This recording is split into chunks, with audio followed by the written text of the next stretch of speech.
The store smelled of gunpowder and oil, its walls lined with weapons gleaming under the harsh white lights. Every head turned when she walked in, a slender young woman with hands that trembled as she reached for the largest rifle on display. The crowd smirked, one man even laughing aloud as the weight dragged her arms down. But what they didn't know was that her past had carved strength far deeper than any steel. And when she finally raised that weapon, the entire room would forget how to breathe. The rifle was heavier than she imagined. It slipped against her shoulder, pulling her small frame forward. A ripple of chuckles spread through the shop. To them, it was entertainment, a fragile woman daring to touch a tool of power. To her, it was a test. She set it down carefully, not out of defeat, but to measure her resolve. The man who laughed didn't know her nights were haunted by images of a father she never got to save.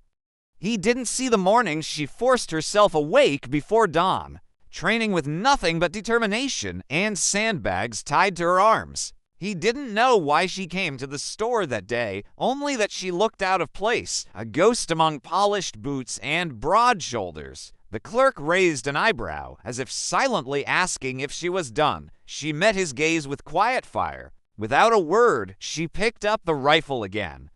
Her grip was unsteady, but her stare did not waver. The laughter in the corner grew louder. It wasn't cruel so much as dismissive, the way people laugh when they think they already know the ending. But she knew this was only the beginning. The gun store wasn't just a place to buy weapons.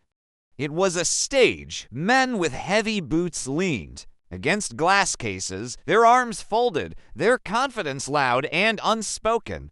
Some were ex-soldiers, others weekend hunters, all sharing the same look when she entered. The assumption that she did not belong, she felt their eyes track her movements. As she adjusted her grip on the rifle, each second stretched long, weighted by invisible judgment.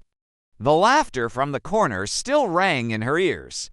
A man with calloused hands and a smug grin, the kind of man who measured worth in strength alone. He shook his head, amused already, dismissing her as a story to tell his friends later, but she wasn't here for them. She was here for herself, for the memory of her father's steady hands teaching her about precision, patience, and control. She remembered his words, "Strength isn't in the arm that lifts, but in the will that won't let go." She took a slow breath, stepped past the onlookers, and signed her name for the firing range. A silence fell over the store, a silence of disbelief. Was she truly going through with it? The man in the corner smirked wider, certain of the outcome. As she entered the range, the walls muffled the world outside, leaving her with only the sharp smell of gunpowder and the echo of her heartbeat.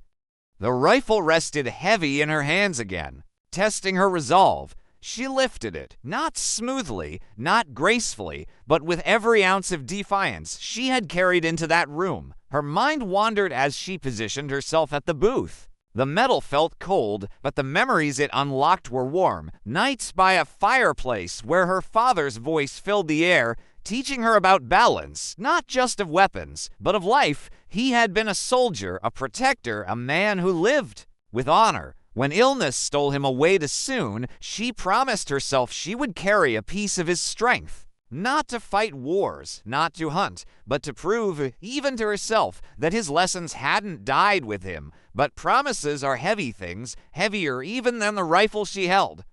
Her arms trembled again, her body begging her to set it down. The echo of laughter from earlier replayed in her mind, sharp and mocking. It could have broken her.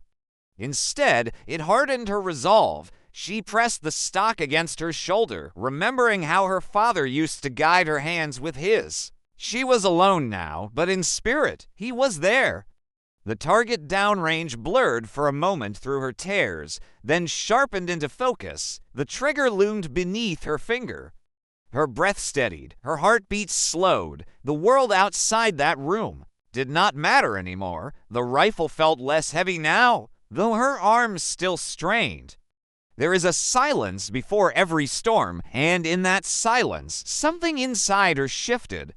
She was no longer the woman mocked at the counter. She was no longer the trembling stranger under fluorescent lights. She was her father's daughter, her stance locked into place. Her eye lined with the sight, her breathing became rhythm. The laughter she carried inside her chest faded, drowned. By focus. In that stillness, she realized power wasn't in proving anyone wrong. Power was in proving herself right. The trigger moved beneath her finger, slow, deliberate.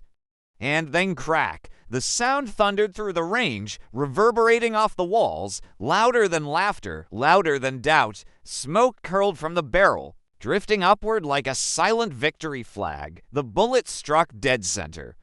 The target quivered, then stilled, its heart pierced with precision. Her arms dropped, trembling not from weakness, but from release. The silence after the shot was deafening. Behind the glass wall, the men who had laughed no longer smirked. Their arms, once crossed in casual dismissal, now hung loosely by their sides. The man who had mocked her the loudest stood frozen, his grin erased, replaced with something else: respect.